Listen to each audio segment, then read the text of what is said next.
만군의 여호와가 이르노라. 보라, 극렬한 불뭇불 같은 날이 이르리니 교만한 자와 악을 행하는 자는 다 초계 같을 것이라. 그 이르는 날에 그들을 살라 그 뿌리와 가지를 남기지 아니할 것이로되 내 이름을 경유하는 너희에게는 의로운 해가 떠올라서 치료하는 광선을 발하리니 너희가 나가서 외양간에서 나온 송아지 같이 뛰리라. 또 너희가 악인을 밟을 것이니 그들이 나의 정한 날에 너희 발바닥 밑에 재와 같으리라. 만군의 여호와의 말이니라. 사랑하는 성도 여러분, 여러분들이 생각하시는 예수님은 어떤 분이신지요? 우리 믿음의 대상이신 예수님, 성경은 예수님을 하나님이시라고 증언합니다. 예수님은 처녀인 마리아의 몸에 성령으로 잉태되어 유대 베들레헴에서 태어난 하나님이십니다. 그러나 예수님은 완전한 인간의 모습으로 오셔서 30세가 될 때까지 갈릴리 바닷가 시골 마을인 나사렛에서 지내셨습니다. 마리아의 몸을 통해 아기의 모습으로 오신 예수님을 성경은 이렇게 증언하고 있습니다. 이사야서 9장 6절에 이는 한 아기가 우리에게 낳고 한 아들을 우리에게 주신 바 되었는데 그 어깨에는 정사를 메었고 그 이름은 기묘자라 모사라 전능하신 하나님이라 영존하시는 아버지라 평강의 왕이라 할 것임이라. 7절에는 그 정사와 평강의 더함이 무궁하며 또 다윗의 위에 앉아서 그 나라를 굳게 세우고 자금 이후 영원토록 공평과 정의로 그것을 보존하실 것이라. 만군의 여호와의 열심히 이를 이루시리라. 아멘. 아멘. 이 말씀을 보며 저와 여러분이 꼭 알아야 할 것은 예수님은 아기로 오셨어요. 그러나 처음부터 언제든지 하나님이셨다는 것입니다. 육체가 자라듯이 점점 하나님처럼 된 것이 아니라는 것입니다. 예수님은 마리아의 몸을 통해 아기로 인간 세계에 나타나셨습니다. 그러나 그분은 통치자시며 기적을 베푸시는 분이시며 모든 계획을 세워 이루시는 분이시며 못할 일이 없으신 하나님이시며 영원히 변함이 없는 아버지가 되시며 평화를 이루실 왕이셨습니다. 또한 세우신 나라와 평화를 공평과 정의로 영원히 보존하실 분이라고 했습니다. 그리고 말씀하시기를 그리스도의 이 모든 계획을 만군의 여호와의 열심히 이룰 것이라고 하셨습니다. 그러므로 이 세상 그 누구라도 그리스도의 뜻을 거스르면 영생을 얻을 수 없고 영원한 지옥 형벌을 받습니다. 그리스도께서 세상에 오신 이유를 우리가 알아야 하는 것도 바로 이런 영생을 주시는 하나님의 계획 안에서 살아야 하기 때문입니다. 하나님께서는 인간이 여호와 하나님을 알고 믿게 하기 위해서 하나님의 증인, 하나님의 종으로 우리 사람을 택하신다 하셨습니다. 이사야서 43장 10절에 그 말씀이 나오는데요. 나 여호와가 말하노라 너희는 나의 증인 나의 종으로 택함을 입었나니 이는 너희로 나를 알고 믿으며 내가 그인 줄 깨닫게 하려 함이라. 나의 전에 지음을 받은 신이 없었느니라. 나의 후에도 없으리라. 그리스도를 안다는 것은 그분이 곧 하나님이 유일하신 단 한 분뿐이신 참신 그분만이 신이라는 것입니다. 그분이 곧 여호와이심을 안다는 것입니다. 예수님께서 드린 기도를 보면 하나님과 예수 그리스도를 아는 것이 곧 영생이라고 하셨습니다. 요한복음 17장 3절에 영생은 유일하신 참 하나님과 그의 보내신 자 예수 그리스도를 아는 것이니이다.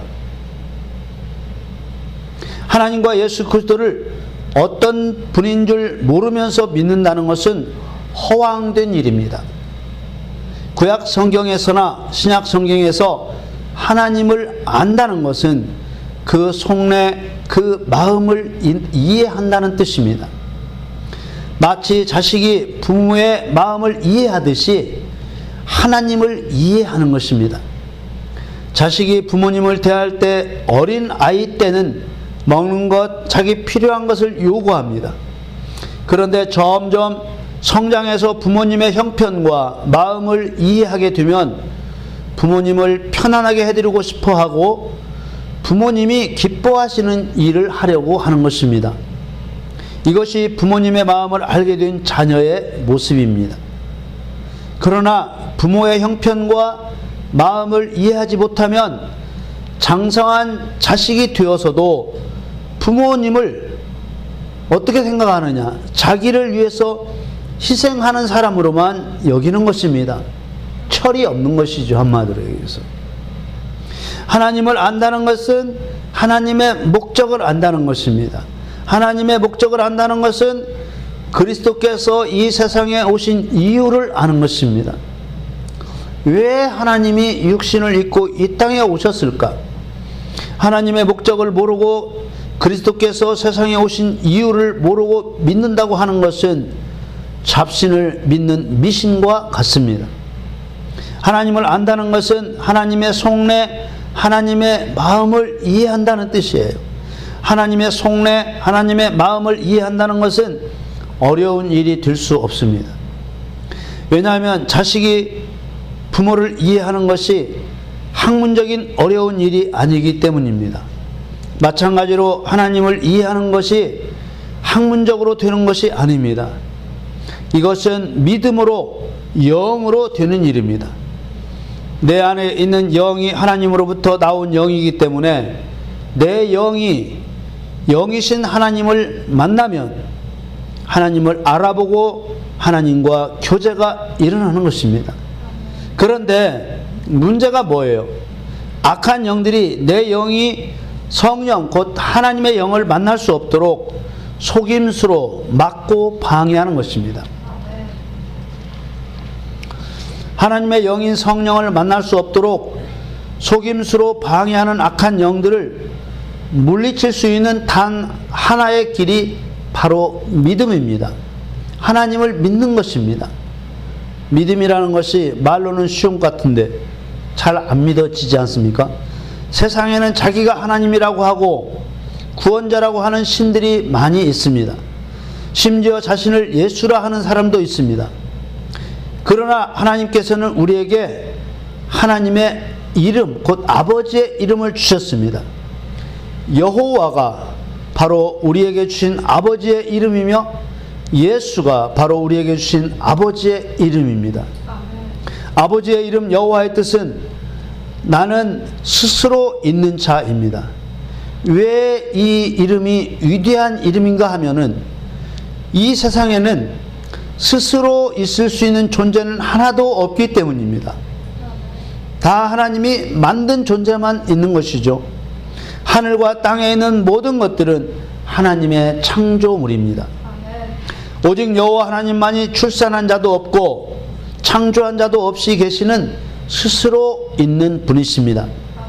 이 여호와라는 이름은 자기도 하나님이라고 하는 거짓 신들의 거짓말을 드러내고 멸망시켜버리는 무서운 이름인 것입니다. 또 하나 아버지의 이름 예수의 뜻은 여호와는 구원이시다. 요셉이 마리아와 동거하기도 전에 마리아가 잉태했습니다. 처녀인데 잉태가 된 것이죠. 마리아를 데려오기를 두려워할 때, 요셉이 마리아를 데려오기를 두려워할 때 주님께서 보내신 천사가 가르쳐준 예수라는 이름의 뜻은 그가 자기 백성을 저희 죄에서 구원할 자였습니다. 예수라는 이름은 거짓 신들을 향한 강력한 의미의 여호와라는 이름과 달리 자기 백성을 구원하실 계획을 나타내는 은혜로우신 이름을 주신 것입니다. 이렇게 우리에게 주신 아버지의 이름을 믿고 부를 때, 뭐하고 부를 때? 믿고 부를 때 성령께서 응답하시기 때문에 다른 거짓 신들과 구별되는 것입니다. 그렇다면 성령님과 교통하는 것과 거짓 신들과 교통하는 것은 어떻게 구별이 될까요? 로마서 14장 17절에 이렇게 말씀합니다. 하나님의 나라는 먹는 것과 마시는 것이 아니요 오직 성령 안에서 의와 평강과 희락이라. 아버지의 이름을 믿고 부를 때, 우리가 아버지 하나님의 이름을 믿고 부를 때 그 부르는 사람 안에 하나님의 다스림이 이루어집니다. 그것을 내 안에 하나님의 나라가 임했다고 하는 것입니다. 그렇게 하나님의 나라가 임하면 하나님의 통치를 받게 되는데, 내 마음대로 살아가는 것이 아니라 하나님께서 인도하시고 하나님께서 원하시는 대로 살게 되는데, 그때부터 그 사람에게 의와 평강과 희락이 나타나는 것입니다. 첫째로 마음 안에 의가 살아납니다. 죄가 싫어지고, 하나님이 내 안에 들어온 증거는 죄가 싫어지는 거예요. 죄 지은 것들이 부끄러워져서 회개하게 되는 것입니다. 둘째로 마음에 평안이 찾아옵니다. 하나님의 통치를 받게 되면 마음에 평안이 찾아옵니다. 마음의 두려움이 사라지고, 아직 현실은 변하지 않았어도 염려와 근심되었던 일들이 염려도 되지 않고 근심도 되지 않는 것입니다. 세 번째로 하나님의 통치를 받게 되면 마음에 희락이 찾아옵니다. 이 희락은 기쁨인데, 마음에 기쁨이 찾아오고 낙심과 슬픔이 사라지는 것입니다. 하나님이 내 안에 들어오신 증거가 이렇게 나타난다는 것입니다. 그러니까 예수를 믿으면서도 내가 옳은 일이 좋고 죄진 일은 싫어지지 않으면은 하나님이 나를 통치하시고 있는 것이 아니라 마귀가 여전히 나를 통치하고 있다는 증거로 알고 더욱 하나님 앞에 메어 달려야 되는 것이죠. 또 내 마음에 예수를 믿으면서도 평안이 없고 늘 불안하고 이런 삶을 살아간다면 내가 스스로 진단해서, 내가 하나님의 통치를 받고 있지 못하네, 이렇게 생각하고 더 회개하고 더 기도하고 더 겸손히 살아가야 된다는 것입니다. 그래서 하나님이 내 안에 임하실 수 있도록 해야 된다는 것입니다. 마찬가지로 기쁨도 마찬가지입니다. 하나님을 믿으면 1년 365일 늘 기쁠 수는 없겠지만, 그래도 어떤 슬픈 일이나 머리 아픈 일들이 생겼을지라도 하나님 앞에서 그냥 다 눈 녹듯 녹아지고 기쁨이 찾아와야 되는 것인데, 그렇지 못하면 무엇인가 나를 다른 것들이 통치하고 있다는 것을 알아야 되는 것이죠. 하나님이 통치하면 기쁨이 찾아오게 되어 있다는 것입니다. 이렇게 해서 성령님과 자신 안에 있는 영이 서로 교통함으로써 하나님을 알게 되기 때문에 무슨 공부를 많이 해야 하나님을 알 수 있는 것이 아닙니다. 이렇게 시작된 하나님과의 만남이 기도와 찬송과 예배를 통해 더 깊어지고, 기록된 하나님의 말씀인 성경을 통해 하나님의 뜻을 더 깊이 알게 하시는 것입니다. 오늘 우리가 받은 말라기 4장의 말씀은 여호와의 날이라고 일컫는 그 날에 일어날 일들을 증언해 주고 있습니다. 자, 우리가 말라기 4장 1절에서 3절 말씀을 한번 같이 읽겠습니다. 제가 읽을 때 여러분들 마찬가지로 귀로 읽겠습니다. 눈으로 읽겠습니다. 귀로 읽고 눈으로 읽고. 만군의 여호와가 이르노라, 보라, 극렬한 풀무불 같은 날이 이르리니. 극렬한 풀무불, 쇠를 녹일 것 같은, 모든 것을 녹이고 태워버릴 것 같은 그런 풀무불 같은 날이 이 세상에 온다. 그때 어떤 일이? 교만한 자와 악을 행하는 자는 다 초계 같을 것이라. 초계, 지푸라기, 마른 지푸라기 같을 것이라. 그 이르는 날이 그들을 살라 그 뿌리와 가지를 남기지 아니할 것이라. 다 태워버릴 거라는 거예요. 어떤 자들? 교만한 자와 악을 행하는 자. 2절, 내 이름을 경유하는 너희에게는 의로운 해가 떠올라서, 아까 1절과는 반대로 하나님의 이름, 여호와의 이름을 경유하고 예수의 이름을 경유하는 그런 너희에게는, 믿는 자들에게는 의로운 해가 떠올라서 빛을 비춰주셔서 치료하는 광선을 바라리니, 어둠의 모든 것들을 치료하는 너희가 나가서 요양간에서 나온 송아지같이 뛰리라. 막 큰 힘을 얻는다, 그런 의미로 상징적으로 말하는 것이죠. 3절, 또 너희가 악인을 밟을 것이니, 그냥 송아지처럼 망아지처럼 뛰고 마는 것이 아니고 너희가 악인을 밟을 거라는 거예요. 그리스도인은 악인, 곧 사단을 밟는 사람이라는 거예요. 그리스도인은 그냥 무덤덤하게 죄를 지면 또 회개하고 죄를 지면 또 회개하고 이런 사람이 아니고, 죄인 사단을 짓밟아 버리는 심판자의 삶을 살아간다는 거예요. 그러니까 여러분들이 어디가 계시든 간에 계시는 그곳은 더 깨끗해지고, 지난 날들보다 더 깨끗해지고 더 아름다워지고 이렇게 돼야 되는 것이죠. 만일에 그럴 일은 없지만 여러분들이 가신 그곳이 더 지저분해지고 더 더러워진다면 우리는 이 예언의 말씀에 합당하지 않은 사람이기 때문에 내가 성령님이 나를 통치하도록 변화를 받아야만 되는 것입니다. 또 너희가 악인을 밟을 것이니 그들이 나의 정한 날에 너희 발바닥 밑에 재와 같으리라. 만군의 여호와의 말이니라. 이 말씀에는 교만한 자는 지푸라기를 태우듯이 불살라 그 뿌리와 가지가 남지 않게 될 것이라 하셨습니다. 그러나 하나님의 이름을 경유하는 자에게는 의로운 빛으로 모든 어둠을 고쳐주어서 마치 요양간에서 나온 건강한 송아지처럼 뛰게 될 것이라고 하셨습니다. 뿐만 아니라 거기에서 그치는 것이 아니라 악인을 밟아버리게 될 것인데, 마치 발바닥 밑에 재와 같이 먼지처럼 부서지게 할 것이라는 것입니다. 지푸라기가 이렇게 하나 있는데 그것이 불로 슉 탔어. 그놈을 여러분들이 밟을 때 느낌이 와요, 안 와요? 죄를 밟는다는 느낌이 있겠어요? 전혀 느낌이 없어요. 그만큼 그리스도인은 강한 자라는 것입니다. 아멘. 따라하겠습니다. 나는 의롭고 강한 자입니다. 의롭고 강한 자입니다. 아멘. 아멘. 그런데 우리가 앞서 이미 말씀을 나누었듯이 말라기 4장 1절 3절에 예언된 일들이 누구를 통해 이루어진다고 했습니까? 바로 예수 그리스도를 통해 이루어지는 것입니다.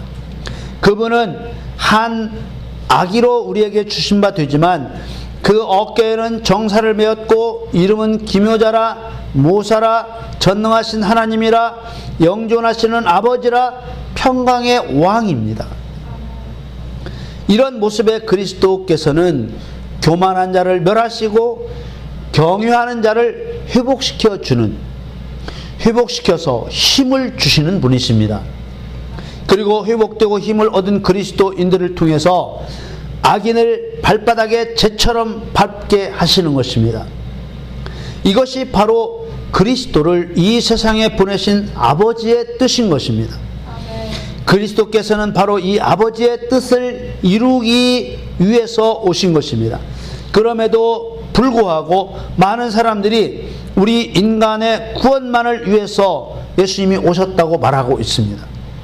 정확히 말하면 인간의 구원만을 위해서 오신 것이 아니라 우리 죄인을 구원하여 하나님의 뜻을 이루는 사람으로 만들기 위해서 오신 것입니다.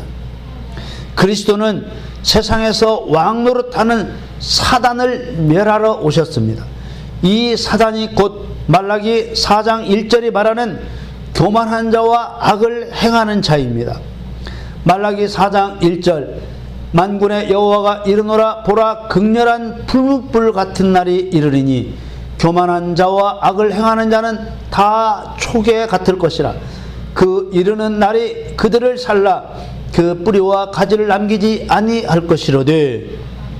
이런 일이 예수 그리스도께서 이 세상에 오심으로 시작되는 것입니다. 그리스도께서 오셔서 가장 먼저 행하시는 일이 바로 사단의 머리를 깨는 일인 것입니다. 사단에 대한 무서운 진노를 가지고 이 세상에 오시는 예수 그리스도께서 여자인 마리아의 몸을 통해서 이 세상에 오시기 때문에 사단의 머리를 깰 그리스도를 여자의 후손이라고 하셨습니다. 창세기 3장 15절에서 여호와께 사단에게 여자의 후손은 네 머리를 상하게 할 것이라고 하셨습니다. 이 말씀이 여호와 하나님께서 창세 전에 세우신 그리스도에 대한 계획을 겉으로 드러내신 최초의 말씀입니다. 여호와 하나님께서는 에덴 동산에서 하와를 속여 죄를 범하게 한 사단의 범죄를 보시고 사단의 머리를 깨시겠다는 말씀을 하실 명분으로 삼으신 것입니다. 사실 하나님께서는 이 세상도 사람도 지으시기 전에 이미 그리스도를 통해 사단을 멸하실 마음을 가지셨으며 세상을 지으신 후에 반역한 사단을 땅에 찍어버리신 것입니다. 대다수 많은 그리스도인들은 초대 교회 시대로부터 지금까지 그리스도께서는 우리 죄인을 구원하러 오셨다는 말씀을 많이 들었습니다. 여자의 후손으로 오시는 그리스도를 통해 사단의 머리를 박살 내버리시겠다는 하나님의 뜻이 어떻게 이루어져야 하는지에 대한 말씀에는 많이 인색했던 것입니다. 그러다 보니까 그리스도인들이 이 말씀을 많이 못 들었고 관심도 멀어졌으며 점점 사단에 대한 하나님의 분노를 알지 못하게 되었습니다.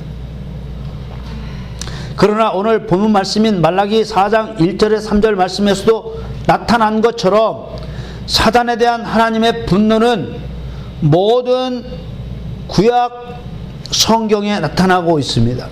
그럼에도 불구하고 나 여호와가 말하노라 너희는 나의 증인 나의 종으로 택함을 입었나니라고 말씀하신 이사야서 43장 10절의 말씀처럼 하나님의 증인으로 부름받은 그리스도인들의 관심이 여호와 하나님의 가장 핵심적인 목적인 사단에 대한 심판에서 점점 멀어지고 있는 것입니다. 하나님께서 그리스도인을 창세 전에 택하셔서 십자가로 구원하신 것은 단순히 그 사람의 구원만을 위한 것이 아닙니다.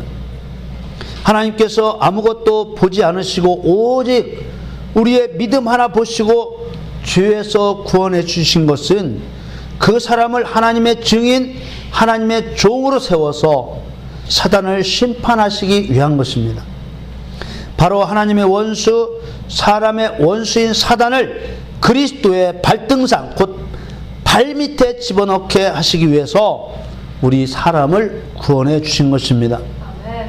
말라기 4장 2절 3절이 이 사실을 분명하게 증언해 주고 있습니다. 말라기 4장 2절에 내 이름을 경유하는 너희에게는 의로운 해가 떠올라서 치료하는 광선을 바라리니 너희가 나가서 요양반에서 나온 송아지같이 뛰리라. 구원, 죄사함과 성령 부으심, 능력 부으심이 2절에 나타나는 것이죠. 사단의 죄악에 빠져서 죽음에 이른 사람을 의로운 빛으로 치료해서 살려내는 것이 그리스도의 구원입니다. 그리고 그 구원받은 그리스도인을 통해 사단을 심판하게 하시는 것입니다. 3절에는 또 너희가 아기들 밟을 것이니 그들이 나의 정한 날에 너희 발바닥 밑에 재와 같으리라. 만군의 여호와의 말이니라. 여호와 하나님께서는 너희가 아기를 밟아야 된다고 하셨습니다. 그러나 오늘날 많은 그리스도인들이 이 하나님의 뜻을 잃어버리고 있는 것입니다. 그러다 보니 구원만 받으면 모든 것이 끝난 것처럼 살게 되고 영적인 세계를 전혀 보지 못하게 되어서 마귀의 조롱거리가 되고 있는 것입니다. 하나님의 본질적인 목적이며 영원한 목적은 뭐냐? 하나님을 경외하며 하나님을 사랑하는 사람을 찾는 것입니다. 천국에서 영원히 함께 살아갈 신부와 같은 그리스도인을 찾는 것입니다. 그 목적을 이루시기 위해서 첫 번째는 사단의 머리를 깨시는 것입니다. 하나님의 원수이며 사람을 압제하고 있는 사단의 권세를 깨버리시는 것입니다. 애굽에서 10번째 재앙을 내려서 사람과 짐승의 모든 초태생을 죽이신 것이 이것을 보여주신 것입니다. 두 번째는 사단의 종이 되어 있는 사람을 구원해 주시는 것입니다. 그리스도는 모든 사람을 구원하시는 것이 아니라 하나님의 이름을 경외하는 사람만 구원하시는 것입니다. 십자가에서 흘리신 예수 그리스도의 피는 모든 인류를 구원하고도 남을 거룩한 피지만 그 피의 효력이 나타나서 구원을 받기 위해서는 믿음이 필요한 것입니다. 이 믿음이 무엇인가에 대해서는 구약 성경과 신약 성경에서 여러 가지 의미로 설명되었습니다. 오늘 본문인 말라기에서는 하나님의 이름을 경외하는 것이라고 했습니다. 구약 성경의 대부분은 하나님의 말씀을 순종하는 것을 믿음으로 규정하고 있습니다. 곧 하나님 말씀에 순종하는 것이 믿음이라고 보고 있다는 것입니다. 구약 성경에서는 순종하는 자는 살고 불순종하는 자는 죽는 것으로 결론 지어집니다. 노아의 홍수 때 하나님의 말씀을 멸시하고 순종치 아니한 모든 자들은 물 심판으로 죽었습니다. 애굽에서 출발한 이스라엘 백성들도 순종자는 살고 불순종자는 죽었습니다. 민수기 26장 65절에 이는 여호와께서 그들에게 대하여 말씀하시기를 그들이 반드시 광야에서 죽으리라 하셨습니다. 이러므로 여분네 아들 갈렙과 눈의 아들 여호수아 외에는 한 사람도 남지 아니하였더라. 이렇게 갈렙과 여호수아 이외에 한 사람도 살아남지 못한 이유를 말씀하셨습니다. 민수기 32장 12절에 다만 그나스 사람 여분네 아들 갈렙과 눈의 아들 여호수아는 볼 것은, 이 볼 것은 뭘? 가나안 땅을 보게 될 것은 이런 말이죠. 여호와를 온전히 순종하였음이니라 하시고. 아멘. 구원의 조건이 되는 믿음이란 이와 같이 하나님의 말씀에 대한 순종이라는 배경을 깔고 있는 것입니다. 다시 말하면 하나님의 말씀에 순종할 마음이 없는 믿음의 고백은 사실상 거짓 고백이고 거짓 고백은 믿음이 아닌 것입니다. 신약 성경에서의 믿음은 구약 성경의 순종에서 한 걸음 더 나아가서 하나님을 사랑하는 것으로 규정하고 있습니다. 그 이유는 오직 사랑만이 하나님과 하나 되게 하기 때문입니다. 요한 1서 4장 15절에 누구든지 예수를 하나님의 아들이라 시인하면 하나님이 저 안에 거하시고 저도 하나님 안에 거하느니라. 16절에는 하나님이 우리를 사랑하시는 사랑을 우리가 알고 믿었노니 하나님은 사랑이시라. 사랑 안에 거하는 자는 하나님 안에 거하고 하나님도 그 안에 거하시느니라. 아멘. 죄인의 구원을 위해 십자가에서 죽으신 예수님을 믿노라 하면서도 사랑하지 않는 자는 하나님과 하나 될 수 없습니다. 이와 같이 구원의 조건이 되는 믿음이란 순종해서 한 걸음 더 나아가 하나님에 대한 사랑이라는 배경을 깔고 있는 것입니다. 다시 말하면 하나님을 사랑할 마음이 없는 믿음의 고백은 사실상 거짓 고백이고 거짓 고백은 믿음이 아닌 것입니다. 예수님은 제자들에게 요한복음 14장 21절에서 나의 계명을 가지고 지키는 자라 나를 사랑하는 자니 나를 사랑하는 자는 내 아버지께 사랑을 받을 것이요 나도 그를 사랑하여 그에게 나를 나타내리라. 이미 죄인이 된 자가 율법을 지키는 행위로서 구원을 받을 수는 없습니다. 오직 예수 그리스도의 대속을 믿음으로 죄사함을 받을 수 있습니다. 진실한 믿음으로 구원을 받은 사람에게서는 반드시 사랑의 증거들이 나타나게 됩니다. 그 사랑의 증거들은 성령의 열매라고 말하는 행위의 증거들로 나타나는 것입니다. 사랑장이라고 일컫는 고린도전서 13장에는 구원받은 자들에게서 나타나게 될 사랑의 증거들을 기록하고 있습니다. 고린도전서 13장 4절에 사랑은 오래 참고 사랑은 온유하며 투기하는 자가 되지 아니하며 사랑은 자랑하지 아니하며 교만하지 아니하며 무례히 행치 아니하며 자기의 유익을 굳지 아니하며 성내지 아니하며 악한 것을 생각지 아니하며 불의를 기뻐하지 아니하며 진리와 함께 기뻐하고 모든 것을 참으며 모든 것을 믿으며 모든 것을 바라며 모든 것을 견디느니라.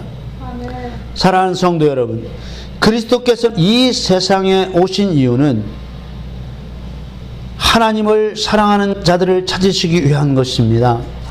하나님을 사랑하는 자는 하나님을 경외하는 자요, 하나님 말씀에 순종하는 자요, 이런 사람을 하나님께서는 믿음이 있다고 인정하시고 구원해 주시며 하나님의 종으로 삼으시고 그리스도를 대신하여 사단을 밟게 하십니다. 여러분, 그리스도께서는 죄인을 구원해 주시는 것으로 모든 것을 마무리하시는 것이 아닙니다. 그러므로 오직 구원만 받으면 된다는 어리석음에 빠져서는 안 될 것입니다. 아멘. 하나님께서는 그리스도인이 하나님을 사랑하여서 하나님을 반역한 사단을 밟기를 원하시고 발바닥 밑에 재와 같이 밟기를 원하시는 것입니다. 여러분 모두 예수 그리스도의 이름으로 사단이 내 발에 밟힐 것을 선포하는 경유의 삶, 순종의 삶, 믿음의 삶, 사랑하는 삶이 되시기를 예수님의 이름으로 축원합니다.